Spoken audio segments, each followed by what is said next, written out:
dal leen ak jàmm ci AGT News chaîne bi leen di jox xibaar yi wér te wóor abonné leen ngir dara bañ leen a raw.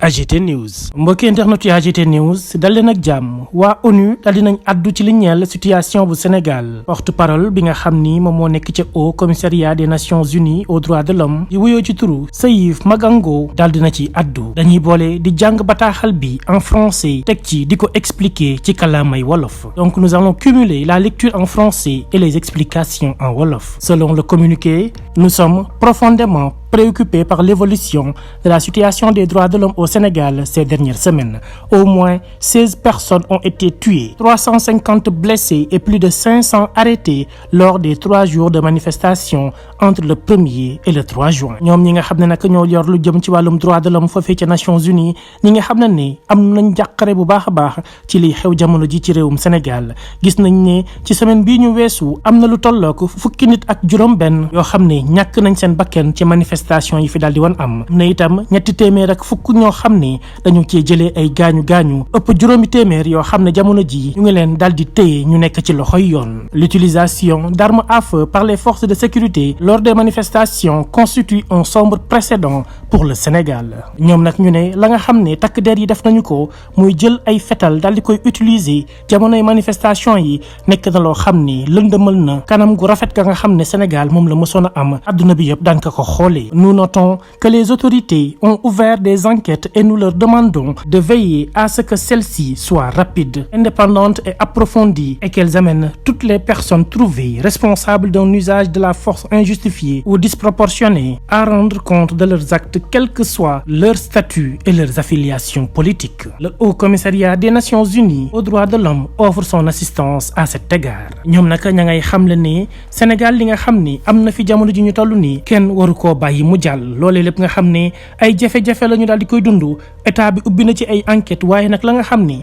ñoom ña ngi koy sàkk mooy enquête yooyu nañ ko def ci anam yu mucc ayib bu mu am kenn ku ciy dugal aw loxoom ngir jàppale ci kenn te képp koo xam ne rek saw loxo laalee na ci ñooñee nga xam ni faat nañu leen ñu jëlee ciy gaañu indi ay yàqu-yàqu ci réew mi ñu daal di leen teg ay daan yi nga xam ne mooy tolloog ñoom la nga xam ne moom la ñu daal di def ba tax na sax ñoom ñi ngi wax ne buñ bëggee dinañ leen ci jàppale indil leen assistance maanaam taxawu leen ba lañ ca bëgg a def yëpp ñu daal di koy mën a am. Nous sommes également préoccupés par la poursuite des restrictions de la liberté d'expression et de réunion pacifique à la suite des manifestations. naka noonee ñu daal di ciy teg na ñoom am nañ jaaxle bu baax a baax ci li nga xam ni moom moo di tënk gi ñu tënk nit ñi ci lu ñeel seen wàllum kàddu waaye itam dajaloo yi nga xam ni saa su nekk dañ koy tere te mu nekk loo xam ne ku ci nekk sa droit la. Walfadjri TV, une chaîne privée qui couvrait les manifestations en direct, a été suspendue le 1er juin sans justification légale claire et n'a toujours pas été rétabli à ce jour. Un communiqué du gouvernement a indiqué que la suspension durerait 30 jours. Le gouvernement a également ordonné la suspension d'une campagne de financement collectif pour la chaîne visant à la soutenir pendant la période où elle n'est pas en mesure de diffuser. ñu daal di ciy teg nag groupe bi nga xam ni moo di Walfadjri ñu daal di woon couper seen signal depuis le 1er juin ndax ay mbir yoo xam ni dañ ci doon addu ñeel wàllum manifestation yi ñu ne loolu jaaxal na leen lool te ba noppi itam dañoo gis ne communiqué ba gouvernement ba daal di génnee dañ cee wax ne coupure signal boobule dina am diirug fanweeru fan. ba noppi itam gouvernement bu Sénégal dafa daal di wax ne nañu dakkal jàppale bañ leen doon defal ñoom chaîne boobule nga xam ne sénégalais yi dañ leen bëggoon jàppale jamono ji nga xam ne nekkuñ di daal di liggéey. Depuis les manifestations du 3 juin, les autorités ont refusé d'autoriser plusieurs autres manifestations, notamment celles prévues vendredi et samedi dernier. ñu ne nag depuis ba nga xamee ne manifestation yi am na bésub 3 juin gouvernement bu Sénégal dafa daal di bañ képp koo xam ni da ngay manifester waat rawatina ajjuma bii ñu weesu ak samedi ba nga xam ni am na ci yenn yu ci waroon a am ci Ndakaaru Njaay. L'accès au service internet mobile a également été restreint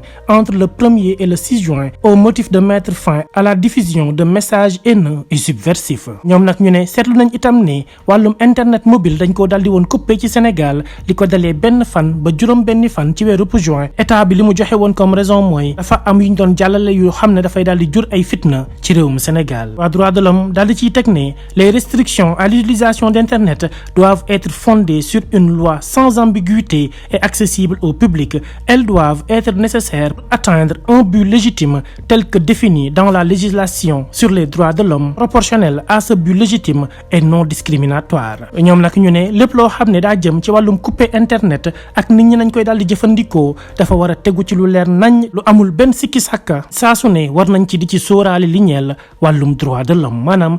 ak yelleefu doomu aadama yi. ñu daal di ci teg ne il est de la responsabilité première des autorités sénégalaises de préserver les traditions démocratiques et l'état de droit en garantissant les droits à la liberté de réunion pacifique et d'expression ainsi que le droit à l'information en veillant à ce que les journalistes puissent exercer leur profession librement et en toute sécurité, en particulier à l'approche de l'élection présidentielle de 2024. ñoom nag ñi nga xam ne état bi moom la ñu teg ci ndoddam mu daal di garantir lépp loo xam ne daa jëm ci wàllum démocratie jëm ci àq ak yelleefu doomu aadama yi ngir ñiy mën di dajaloo waaye itam di wax seen xalaat ca nañ ko bëggee. ba tey ci ñoom ñi ngi xamle ne état bi moo war a encadrer lépp lu ñeel wàllum tasum xibaar ba nga xam ne journalistes yi dinañ def seen liggéey anam bu mucc ayib waaye itam ñu ànd ak kaaraange surtout ci bés yi ñu jëm nga xam ne dañu ciy waajal lu ñeel élection présidentielle yu atum 2024. ñi ngi jeexalee naan nous réaffirmons la volonté du Haut Commissariat de continuer à travailler avec le gouvernement sénégalais,